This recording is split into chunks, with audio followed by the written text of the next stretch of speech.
Good evening, everybody, and welcome to our Friday night astronomy talks. Tonight, we'll be hearing about the night sky in February with our presenter, Laura Marseglia. My name is Siobhan Nicholson, and I'll be the moderator tonight. I almost said presenter, but that is not my job here. PEEC is able to offer programming at this time because of our wonderful members and donors. So we'd like to take a minute to thank you for your continuing support. So before we get to our main event tonight, I'd like to make a fun announcement. Our neighbor and partner, the Valles Caldera National Preserve, has been certified as an international dark sky park by the International Dark Sky Association. This certification recognizes the quality of the dark sky at the park, which allows for great night sky viewing, and also their educational efforts, something that I hope that we can continue to work with them on. So congrats to the Valles Caldera, and in celebration, maybe I might suggest going out to one of their pullouts on a dark night this month and taking in the night sky. Okay, so we're gonna switch over to the talk. Laura is currently a student at Northern New Mexico College, and she'll receive her degree in radiation protection this May. She discovered her interest in astronomy at Frosty Drew Observatory in Rhode Island, and she hopes to share her fascination with the cosmos as much as possible. And she's been able to do that here at PEEC, and we've been very happy to have Laura. She joined us just before this whole shutdown happened, and so she's been very flexible with our situation. So thank you so much, Laura, and I will turn it over to you. Awesome. Thank you, Siobhan. Thank you guys for tuning in tonight. And without further ado, let's dive in. So, as Siobhan said, I will be talking about what you can see this month in the night sky. So here's kind of an overview of what I'll be talking about tonight. The moon, the planets, some constellations. There is a small meteor shower this month. Other deep sky objects. And yeah, so let's start with the moon. The moon is right now in the third quarter, which means that it is in the waning crescent phase. And it will continue to shrink until next week, where it's a new moon, where there's no moon. So actually, it'll be almost perfect to have a complete night of dark sky without the moon, if you wanted to head up to the caldera to do some dark sky viewing. Anyway, and then the full moon is right at the end of the month. And some of the moon's nicknames for February, the full moon, are the snow moon, the storm moon, and the hunger moon. And I think the hunger moon name comes from when people were, like in colonial times, when they had to grow their own crops. And then at the end of the winter, if you didn't have enough food saved up, you'd get hungry. So that's probably where that comes from. Features of the moon. So one crater that's really cool is Tycho crater. It's on the bottom region of the moon. And the reason you can always see Tycho crater is because the moon is tidally locked with the Earth. So that means its day is the same length as its month.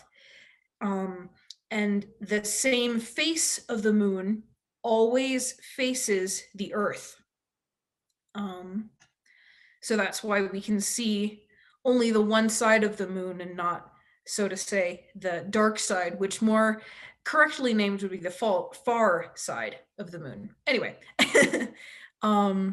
other cool features are these darker patches here. They're called mare, which are hardened lava flows from when the moon was forming. And the terminator, which is shown here on the left, which is the line between light and shadow. When it's in the crescent phase, especially, you can see the shadows in the craters, and it gives really good detail.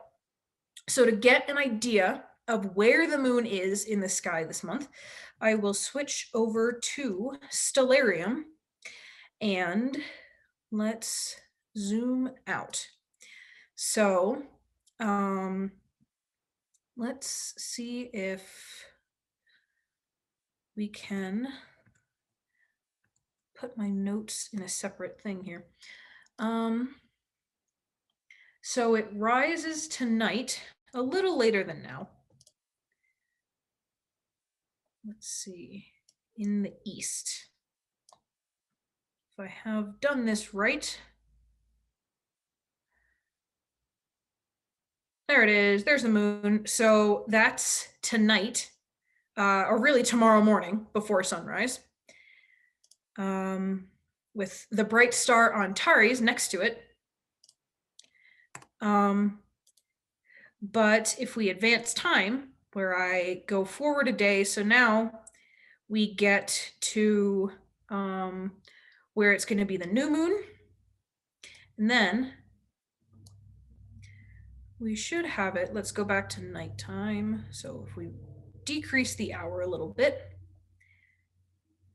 and then increase the day, there's the moon coming up from the west. And you can see it goes across the sky a little bit more every night. So yeah. And it's also cool that you can see as time passes, the ground gets lighter when it's a full moon. Oops. And then it gets dimmer again as the phases go on. Anyway, I'm getting carried away. So, and let's go back a couple of days. Okay. Go back to the presentation. So that's all I had to say about the moon. Let's move on. So what planets are up? So right now, most of the planets that we can see with the naked eye, so that would be Jupiter, Saturn, Venus, and Mercury, are visible right before sunrise.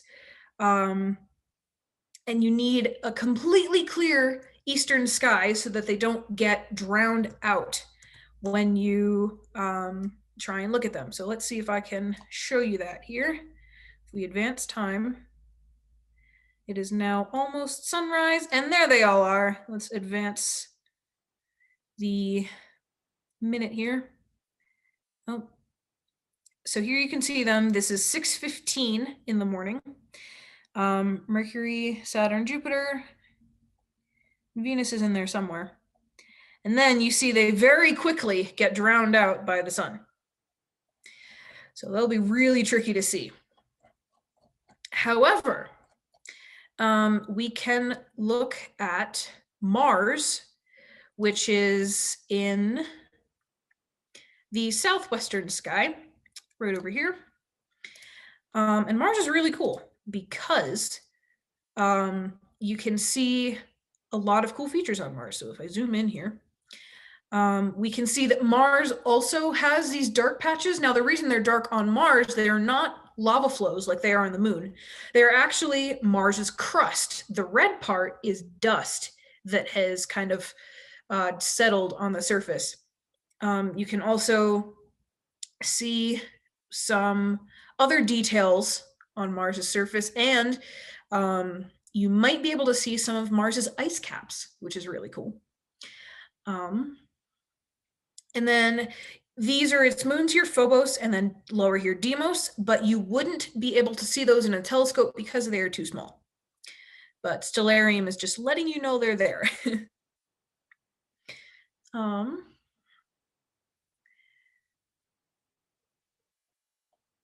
So that's where Mars is in the sky.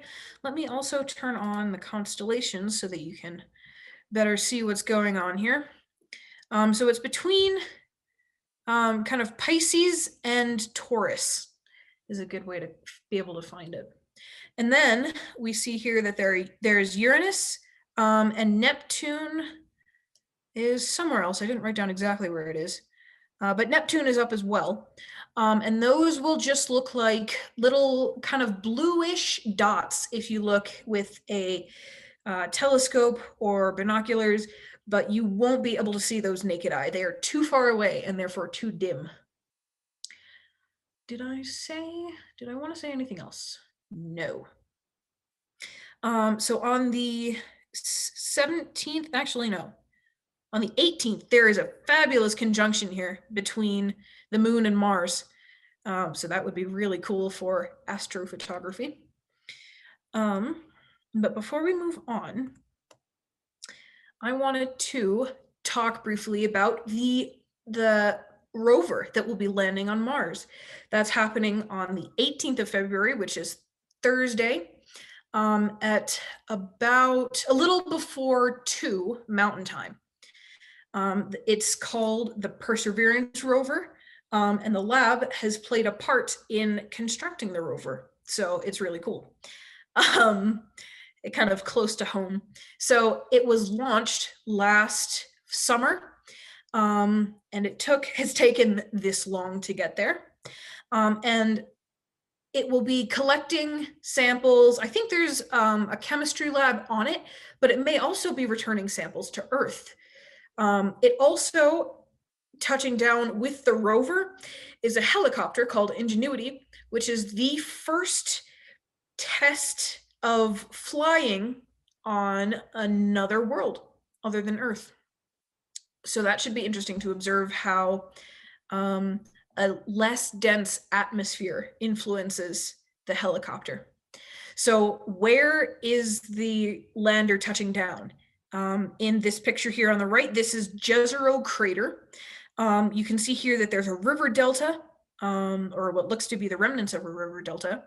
And so the goal of Perseverance and its mission is to search for the possibility of life. So as far as we know, water is essential to life on Earth. And we think that that would be the case for other worlds as well. So hopefully, knowing that there looks to be that there was water in the past at this site, maybe we can find other evidence that life existed as well. I'm going to take a drink.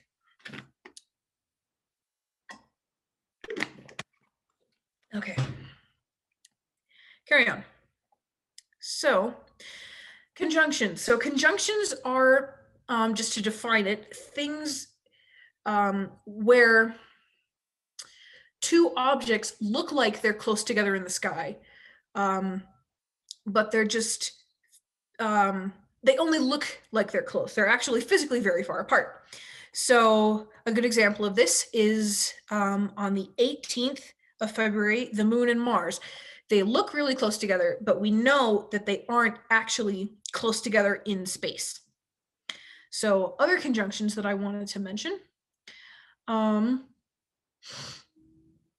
like I showed you on, well, early in the month especially, you'll be able to see Venus, Jupiter, and Saturn. And then on the 8th of February, you should also be able to see the moon with them as well. So let's see if we can simulate that happening. So if I bring back time here, we are at the 8th, and let's bring back time to in the morning. So you can see there's the moon over there. And then if we advance the minute here, you can see that the moon is relatively close to Saturn, Venus, Jupiter, and Mercury. Those are all really, really close. So the moon isn't, maybe I got there we go, that's a little closer. 9th and 10th, it's below the horizon. So, but on the 9th, if you time it just right, you should be able to get an interesting view of the planets and the moon. So let's go back to nighttime. Other conjunctions on the 25th. Yes, Jupiter, Saturn, and Mercury. Oh, I also wanted to highlight, I forgot to mention this, that on the during the conjunction with Mars and the moon, you also have up here, if I can zoom in a little bit, the Pleiades, also called the Mini Dipper. It won't show the whole group individually, but it is this cluster of stars here. And so the Pleiades is an open cluster of stars that they're all gravitationally bound together. It is believed that they all formed from the same nebula, which is a cloud of gas and dust. And then the gas has since blown away, and we're left with this cluster of stars. So that is in the constellation Taurus, and it makes for this really cool conjunction in the middle of this month. So what else we got? Oh, the meteor shower. So the peak is February 9th, so a couple of days from now. And you need to be facing south because this is debatably, this is a better meteor shower for the southern hemisphere rather than us in the northern hemisphere. But it's still worth trying to take a look. So it's before dawn, and you need to be facing south, like I said. And then you would be able to see up to 10 meteors an hour from our position. But in order to see all 10, because some of them might be dim, it's best to be in a rural environment where there aren't many city lights. For example, the caldera. It's really exciting that they've gotten that dark sky recognition. So with all meteor showers, this one will be almost as good a couple of days out either side from February 9th, the peak of the shower. And you can see meteors from this shower up to 1 week on either side of the date of the peak. These meteors in particular for this meteor shower are very swift in that they travel very fast, or at least they appear to travel very fast across the sky. They're also really bright. So that is what's distinctive about these meteors. So in general, meteor showers come from the Earth passing through the debris of a comet. For some meteor showers, the comet is known, but in this case, it is unknown. And then where does the name of the meteor shower come from? It is the radiant point of the meteor shower. So in this case, it is the star in the constellation Alpha Centauri. So let's see if we can find. Oh, what did I just do? That. Let's not do that. That. There we go. That looks better. Actually, no, we wouldn't be able to see Alpha Centauri. I was going to search for it and show you where it is, but that is only visible in the southern hemisphere, which is why, again, you need to be facing south. So that would have been a moot point. And actually, I was able to write an article with on the Astrobites website about how meteor showers work. So if you haven't had a chance to check that out yet, please do. I think you'll find it interesting. Anyway, let's carry on. So what constellations can you see this month?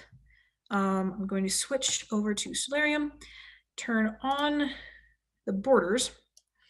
And so let's actually start in the north. Here we go. And let's do a bit of a sky tour here. So we can start, here is a bit of the northeastern part of the sky here. We have the Big Dipper, which are these 7 stars here. Now the Big Dipper is actually an asterism, which is a group of stars that is not technically a constellation. The constellation is Ursa Major, or the Big Bear. You can see its head would be here, his front legs, back legs, and the Big Dipper is really the body and the tail of the Big Bear. which is really cool. There are some interesting features of the Big Dipper itself. The middle star here in the handle is a really cool binary star system. So if you have a telescope, you can see that there are pairs of stars that are really close together here. And then the two stars that are farthest from the handle, you go about 5 times the length of this distance in the direction that kind of the handle is pointing. So if you go in this direction, you get to Polaris, the North Star. Now, if I zoom out a bit and advance time, you can see that all of the stars in the sky revolve around Polaris. That is because Polaris is lined up with the Earth's axis.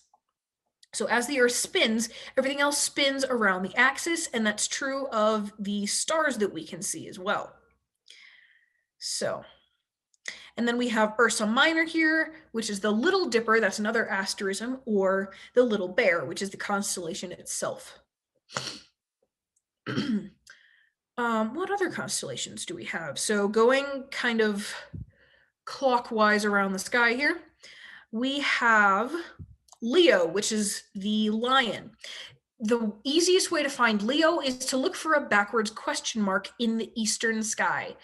So the backwards question mark is Leo's head and neck and going to his like front shoulder. And then Leo extends kind of downwards and backwards maybe a little bit to his back, legs, and a tail. And he's in kind of a sitting position, almost like the Sphinx. So that's an easy way to think of it. What else do we have here? We have Cancer, the crab. And if you look basically straight up, you have Gemini. Gemini are the twins. The two stars here, Castor and Pollux, make up the heads of the twins. And then you can see they're holding hands kind of here, and their feet go down toward the south. If we keep going here, let's move out to get our bearings. Where are we at? So yeah, that's basically straight up is Gemini. If we go more toward the south, we have this beautiful view here of Orion. Orion is the hunter. You can see here that we have, what do we have here? Let me zoom in a bit. We have his belt, which is the most recognizable way to find Orion. We have his shoulders up here, the stars Betelgeuse and Bellatrix. Now, the interesting thing about Betelgeuse is that it is a red supergiant star. Its mass is much more than that of the sun, and it is in the phase of its life where it is expanding and cooling down, and eventually it will go supernova.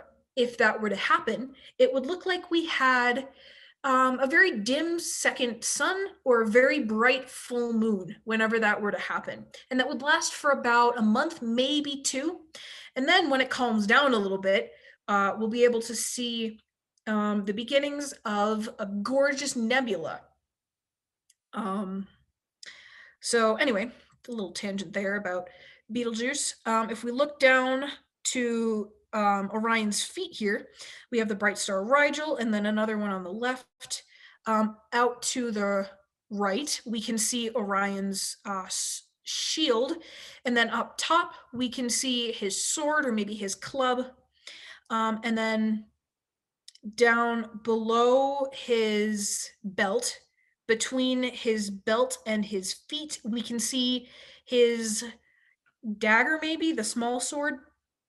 And if we, kind of getting ahead of myself here, but if we zoom in a little bit on his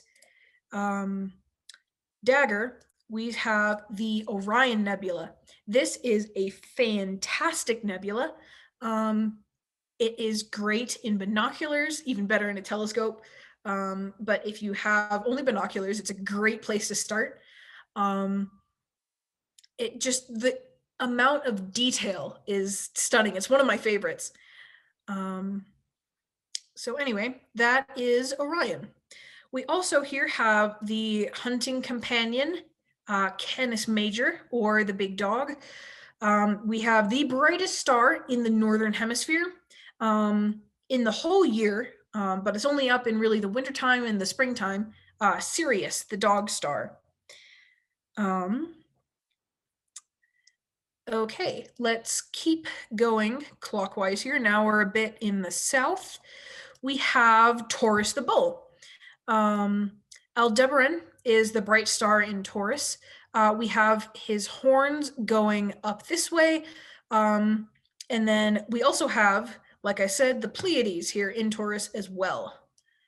We have the constellation Auriga and the bright star Capella. We have Perseus here, which I will talk more about in a minute. We also have, way down in the west, Pisces. That one's setting. We also have Andromeda and Cassiopeia and Cepheus. And now we are back to Ursa Minor and Major. And are those all the ones I wanted to cover? Yes. So now let's talk about Valentine's Day constellations.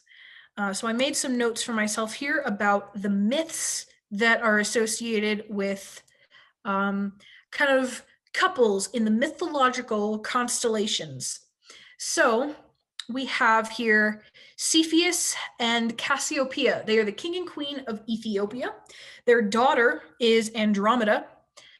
And so the story goes that Cassiopeia had boasted that she was more beautiful than the sea nymphs who appealed to Poseidon to punish Cassiopeia because they were very offended that someone would claim that they were more beautiful. So then Poseidon reluctantly agreed. He chained Andromeda to a rock in the sea to be eaten by a sea monster or something like that as a sacrifice. But then Perseus swooped in and saved Andromeda. So then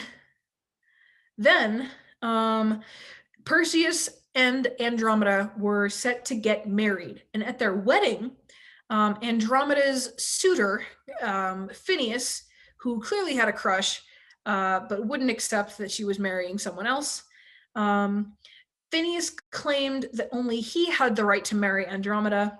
So Perseus, obviously, he felt that he had to kind of fight off Phineus. So Perseus used Medusa's head to defeat Phineus. But in the process, because if you look at Medusa, you turn to stone, and that's exactly what happened. Everyone else turned to stone. So Cepheus, Cassiopeia, Andromeda, they all turned to stone, which is a shame. So then, out of kind of sympathy, Poseidon placed everybody in the sky right close together. But Cassiopeia is circumpolar, spending half the year upside down as a punishment for her vanity. So what that means that Cassiopeia is circumpolar is that she is close enough to Polaris. She's close enough to Polaris that she is above the horizon all year round. And for half the year, she'll spend it upside down. So if we kind of play with time here a little bit, you can see that she will never go below the horizon. Or if she does, it won't be for very long at all. If we advance time here a lot, she only barely kisses the horizon. So that is the story of two couples in constellation mythology. So what else did I want to talk about tonight? Yes, deep sky objects. So let's go back to Stellarium. So the first one I wanted to talk about is Almach, which is in Gamma Andromeda, where is Almach? Here we go. So you still have, it'll be up in all of February, but it's good to look at it in the earlier part of the night. And the reason I wanted to talk about Almanac specifically, it is because Almanac is, so to say, the wintertime alberio. So if we zoom in far enough, you can see here that there are actually 2 stars there. They are a binary system. And they have a really distinct colors between them. One is orangish yellow and the other one is really blue. So that's cool. Another thing while I'm over here is this little smudge here. If I zoom in, you can see that this is the Andromeda Galaxy. I didn't put this in the slide because it's very, very low on the horizon and it'll be tricky to catch to get a clear view of it with it being so low. But it is possible if you go out really early in the evening, and it looks really cool. You can see here that there is a satellite galaxy here, which is basically a blur. Just so a satellite galaxy, for reference, you could say that the Magellanic Clouds that circle the Milky Way, those are satellite galaxies to the Milky Way, and there is something similar for the Andromeda Galaxy. So yeah, it's a really pretty one.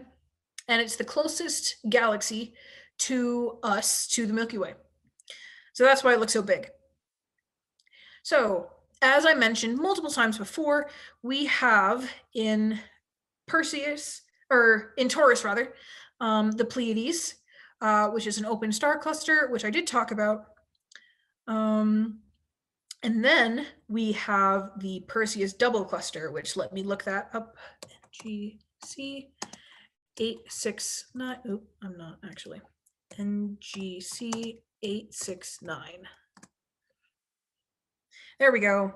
So if we zoom in here.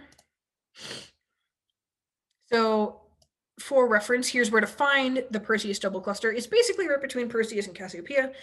You could use a couple of the constellations, or rather the stars in Perseus, but honestly a more accurate way would be to use these 2 stars here in Cassiopeia, and use those as a beeline right to the cluster here. So let me zoom in.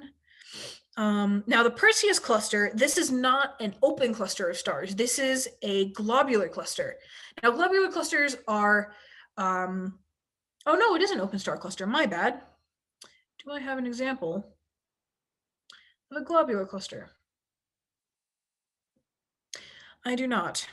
Well, so the other type of star cluster that we can see in the night sky is a globular cluster. So where open clusters are on the order of 1,000, couple 10,000 stars. Globular clusters have hundreds of thousands of stars, if not more. And so they are really cool to look at. They look like cotton balls. And I totally forgot to find one for this month. So my apologies. I can do some frantic Googling here in the Q&A to see if we can find one. So that will be looking basically, oh wait, where'd the land go? I would like to have that, please. It's a good reference. Ground. There we go. Okay, so the Perseus double cluster will be in the northwestern sky this month. So that means that it's setting, so be sure and check it out. What else we got? Andromeda, oh, I did mention it. And the last one I did talk about, but we'll look at it again because it's really pretty, is the Orion Nebula. So that's in the south. It is rising, which is fantastic. And if we zoom into it here. Oh, I clicked on a satellite. That's cool. But we can use that to our advantage to get to the nebula. So there are really interesting parts of this nebula that you probably won't, so you won't be able to see the colors that are here when you look through binoculars or a telescope or something like that, because our eyes are not good at picking up colors in dim lighting conditions. However, you will be able to see the details that are here. So basically you'll see this in grayscale. So you'll see this big, huge dust lane here. And other cool features of the nebula are in this really bright part. There are 4 stars called the triangulum. And this nebula is big enough to be a stellar nursery.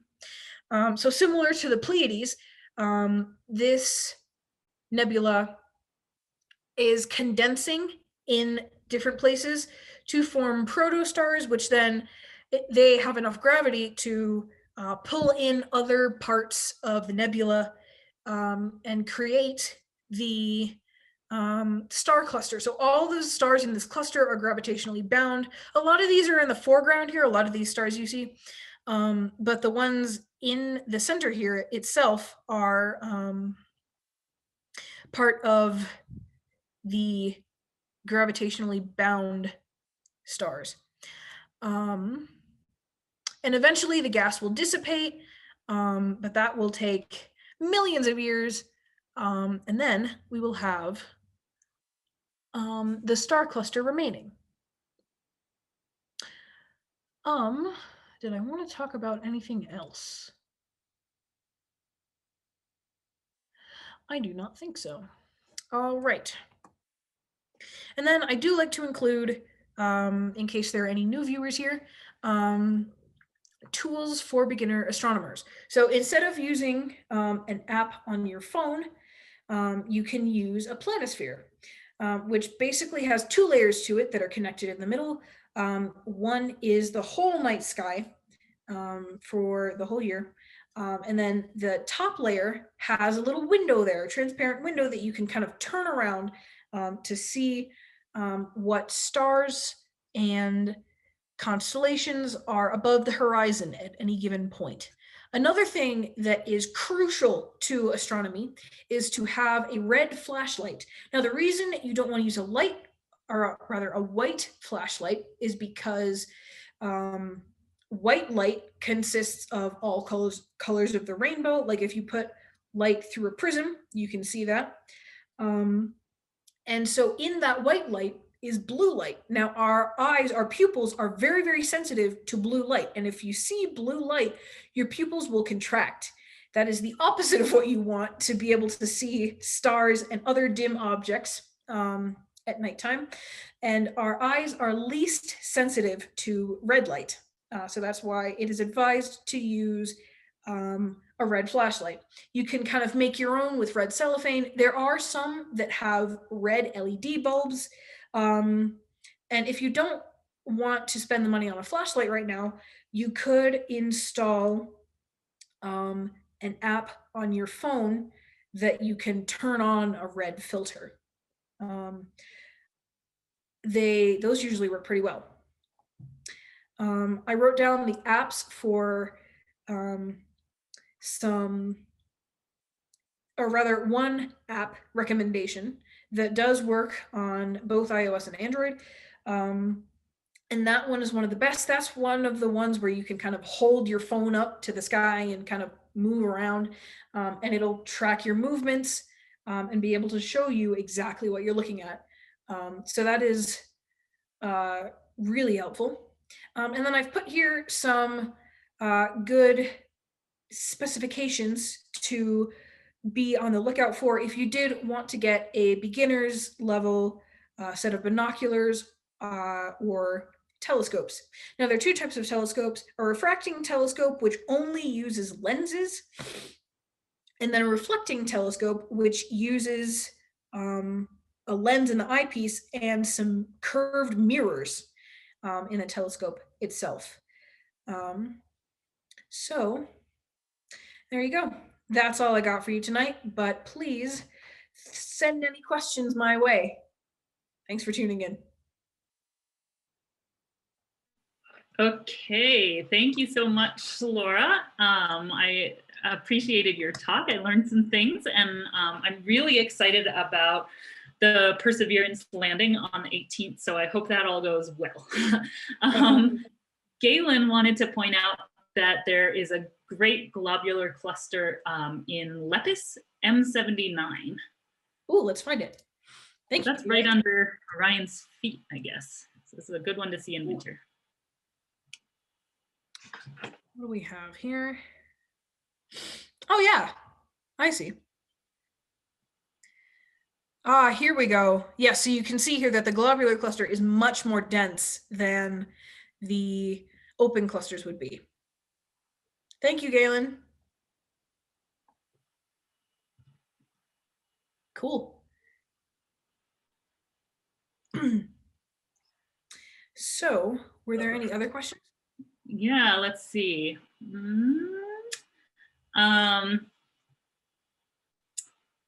Gary says, what's the base planisphere you showed us that you were able to zoom in so much? So, do you mean, Gary, you mean in this Stellarium program? Is that what he's talking about, you think? I see. So yeah, so the program I'm using is Stellarium, which I can get you to the URL here. I think I have it in here. Yes. So Stellarium is basically a 2D version of a planetarium. It is fantastic. I think you can get it on your phone, but I have it obviously here on my laptop. And so here's the website for it. Okay, awesome, thank you. Also, Gary would like to know if you believe that there is extraterrestrial life out there. So, right. So, I certainly think it's possible that there's extraterrestrial life. It kind of seems like in the basically infinite universe, right, of infinite galaxies that we know of, and therefore infinite solar systems and planets, that there would be life that has formed again somewhere. In our galaxy, it's much, it's still definitely likely, but it's less likely. Like the smaller your scope is, the less likely you are to find what you're looking for. For example, you could take, a bottle full of water from the ocean and say, there aren't any whales in the ocean. Look, there aren't any in this bottle. And so it's kind of the same thing there. But it would be very, very interesting to see if there would be life on Mars. It's definitely possible. I don't want to discount anything. And as my science teacher said, nothing is stranger than real life. So we shall see what happens. Cool. Yeah, it will be interesting to see what they find out and what we find out in coming years and centuries and millennia as well. Definitely, yeah. We have a question about how the rover is powered, and I'm not sure if you know that. I don't. I think it is powered by some sort of nuclear, like battery type thing. That would be my guess, but I don't know for certain. Yeah, I think there are several different power sources, I believe, in the rover and in that little helicopter that it mentioned. Oh, yeah. So I think there are some nuclear sources, and there's probably also some solar components. But I did put in the chat that we have a recorded talk all about the Perseverance rover and that little helicopter that was given a couple of months ago by Roger Weems and Nina Lanza. So I can put that down further down in the chat. So if you really want to know the answer, go watch that talk again, because they do talk about powering both of those machines. Cool. There it is. So there's the link to that talk if you'd like to watch that again, the Perseverance rover talk. It's a good time to rewatch it before the 18th and have our fingers crossed for a successful landing. Okay, let's see. We have another question about whether meteor showers are predictable or if they're just spontaneous occurrences. That is An awesome question. So meteor showers, like I said, they depend on the Earth passing through the debris field that was left by a comet. So usually they are very predictable because all of the debris in space, right? It's in orbit around the sun. So it does travel as the sun kind of goes through space with the rest of the solar system. So in that way, they are predictable. Now, if a new comet goes by, then that will be a new meteor shower. If the path of the comet crossed the path of Earth, and meteor showers can be unpredictable in that their intensity, so to say, varies every year. For example, the one, I forget which meteor shower it is, but the one that's caused by Halley's Comet does tend to get less spectacular over time because the Earth and other things that pass by tend to absorb more of that debris every year. And also it does tend to dissipate a little bit. So I hope that answers your question. Okay. All right. And then we have just a congratulations, another congratulations to Vice Caldera on their International Dark Sky designation.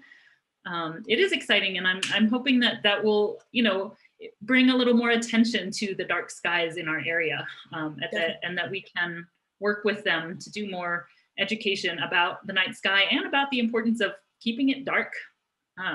So that'll be fun.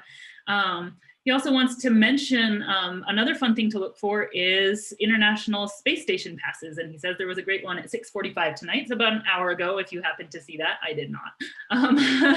But there's also apps you can get that track the ISS, right? So you can see passes. Do you know about those? Yeah, so I didn't use an app. I signed up for the NASA alerts. You can get them as a text or as an email on your phone. And those, just because that's my experience, they tell you what time it'll rise, and how long it lasts for, and the position in the sky that you can see it from. And so those are really cool. Those, I think, come in about 12 hours before the pass itself. I don't have experience with other apps. But also, while I'm on the Mars landing slide, I forgot to mention that NASA is doing a watch party the morning of the landing. I think they're starting at 11 Eastern time, so 9 Mountain, and they'll be talking about all the science that's going on and stuff. So if you want your questions answered, that's another place to check out. Okay, great. Let's see. If you have any other questions, let us know. Here's a comment about some different astrophotographers, and we've had at least one talk about astrophotography, which is it's a cool hobby and way to experience the night sky, because unlike with our eyes, you actually can collect colors through a camera lens, just because it can be open for a lot longer than our eyes can. So yeah, definitely check out some astrophotographers. Maybe check out that virtual watch party for the Perseverance landing. Someone wants to know about the red flashlight. You mentioned a red flashlight, why that was useful, and what should we use the red flashlight for? So that is basically if you want to look at anything like the planisphere or other like physical star charts, or if you're setting up or breaking down your telescope and you want to start adapting to like dark sky vision. And so, like I said, your eyes are least sensitive to red light. And so your pupils, they'll contract a little bit, but they'll stay fairly dilated. And that's great for bringing in more light. Think of it as your pupil being kind of like the camera shutter, and that if you overexpose, you get too much light coming in. So obviously that's bad for photography, but that's great for our eyes when we want to see very dim things to get as much light coming in as possible. I hope that helps. Okay, so it can be used to just give a little light without ruining our vision. So if we're trying to walk to a place or set up a telescope or something like that, it can be useful. Okay, thank you. Anything else that you would like to mention, Laura? Not that I can think of, no. Okay, great.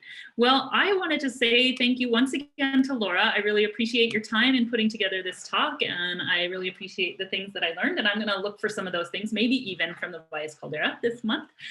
We will see. So next week is Valentine's Week, and on Tuesday the 9th, we have a wild love themed trivia night, so that could get pretty exciting. And on Friday the 12th, Galen Gisler, who's on this call as well, will be giving a talk entitled We Are Stardust. So tune in for both of those. You can find those and more events at peaknature.org. Check our website for details and to register. Thank you again so much for tuning in, and I hope you enjoy your Friday evening and your weekend. Have a good night, everybody.